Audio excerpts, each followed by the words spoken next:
Harut اور ماروت کا قصہ کیا ہے؟ ہاروت اور ماروت جو انہوں نے ذکر کیا ہے، جو اللہ تبارک و تعالیٰ نے ذکر کیا ہے قرآن کریم میں، اس کے بارے میں حضرت قبلہ لکھتے ہیں کہ ہاروت اور ماروت دو فرشتہ صفات انسان ہیں۔ اکثر مفسرین نے ان کو فرشتہ لکھا ہے، لیکن حضرت قبلہ رحمۃ اللہ علیہ لکھتے ہیں نہیں، فرشتہ نہیں، فرشتہ صفت، فرشتوں مزاج والے دو انسان تھے، ٹھیک ہے، یہ ایک بات ہو گئی۔ اور دوسرا ایک واقعہ یہاں پر ذکر کیا جاتا زہرہ کا، زہرہ کا۔ زہرہ کی کہانی کیا ہے، یہ بعض مفسرین نقل کیے ہیں، اس کو امام نصفی رحمۃ اللہ علیہ بھی اور بہت سارے مفسرین اس کا ذکر کیے ہیں، لیکن جس نے بھی نقل کیا ہے اس کو قیلہ کہہ کے، قیلہ یعنی کہا جاتا ہے، یعنی یہ موثوق روایت نہیں ہے۔ اور حضرت قبلہ رحمۃ اللہ علیہ بھی لکھتے ہیں کہ زہرہ کا قصہ غلط ہے۔ زہرہ کا کیا قصہ ہے؟ کہا جاتا ہے کہ ہاروت اور ماروت اصل میں فرشتے تھے۔ فرشتوں نے یہ اللہ تعالیٰ سے مطالبہ کیا کہ اے اللہ یہ شیطان یہ انسان اتنا شہوتوں میں کیوں الجھا ہوا رہتا، خواہشات کے لیے اتنا کیوں مرتا ہے؟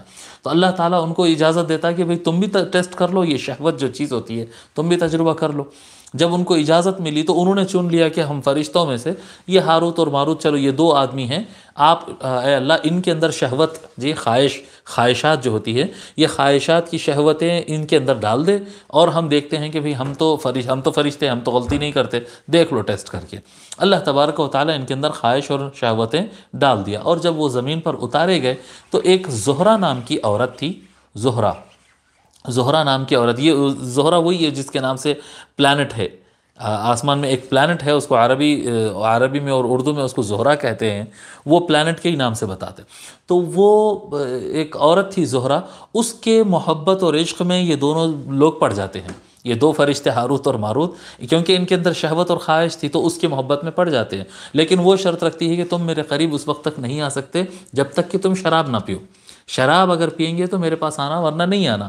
تو اس کی محبت کی خاطر یہ لوگ کیا کرتے، شراب پی لیتے، جب شراب پی لیتے تو پھر اس کے بعد زنا بھی کر دیتے، اور زنا کرتے ہوئے کوئی ان کو دیکھ لیتا ہے تو پھر وہ کیونکہ یہ دیکھ لیا اب ہمارا کیسا ہوگا، تو پھر وہ اس کا قتل بھی کر دیتے ہیں، اور وغیرہ وغیرہ وغیرہ، جی اس طرح سے۔ تو وہ زنا بھی کرتے ہیں اور قتل بھی کر دیتے ہیں، اور وہ شراب بھی پی لیتے، اور یہ سارے گناہ ان سے ہو جاتے ہیں۔ تو اس کے بعد کیا ہوتا، اللہ تبارک و تعالیٰ جو ہے اس کو فرماتا ہے کہ دیکھو یہ تمہارے فرشتے نے یہ کیا۔ اب کیونکہ وہ فرشتے ہیں اور انسان نہیں ہیں، اور قیامت کے دن تو انسانوں کا اور جنات کا حساب ہونا، شیطانوں کا حساب ہونا ہے، فرشتوں کا تو نہیں، اللہ تبارک و تعالیٰ ان کو اختیار دیتا کہ تم چاہو تو اس دنیا میں سزا پالو، یا چاہو تو تم آخرت میں سزا پالو، اس طرح سے لکھتے ہیں۔ تو انہوں نے کہا، وہ لوگ کہتے ہیں کہ نہیں، آخرت کا عذاب تو ہمیشہ کا عذاب ہے، مولا دنیا کا سزا ہم کو دے دے۔ تو بابل نامی مقام پر یہ دونوں فرشتوں کو الٹا لٹکا دیا گیا ہے، اور ان کو سزا دی جاتی رہے گی قیامت تک، ان کو وہاں پر دی جاتی ہے۔ اور یہی عورت جو تھی، یہ زہرہ، یہ عورت مرنے کے بعد وہ ایک سٹار بن گئی، وہ زہرہ۔ اس طرح کی ایک کہانی ہے۔ حضرت قبلہ رحمۃ اللہ علیہ لکھتے ہیں کہ یہ قصہ جھوٹ ہے۔ اب وہ روایتوں کی تفصیلات وغیرہ رہنے دیں، یعنی عقل بھی یہ بات کو قبول نہیں کر رہا ہے، کیونکہ اللہ تبارک و تعالیٰ قرآن کریم میں فرشتوں سے متعلق فرمایا لا یعصون اللہ فیما امرہم ویفعلون ما یؤمرون، وہ اللہ تعالیٰ کی کبھی نافرمانی نہیں کرتے، اور ان کو جو حکم دیا جاتا بس وہی کرتے۔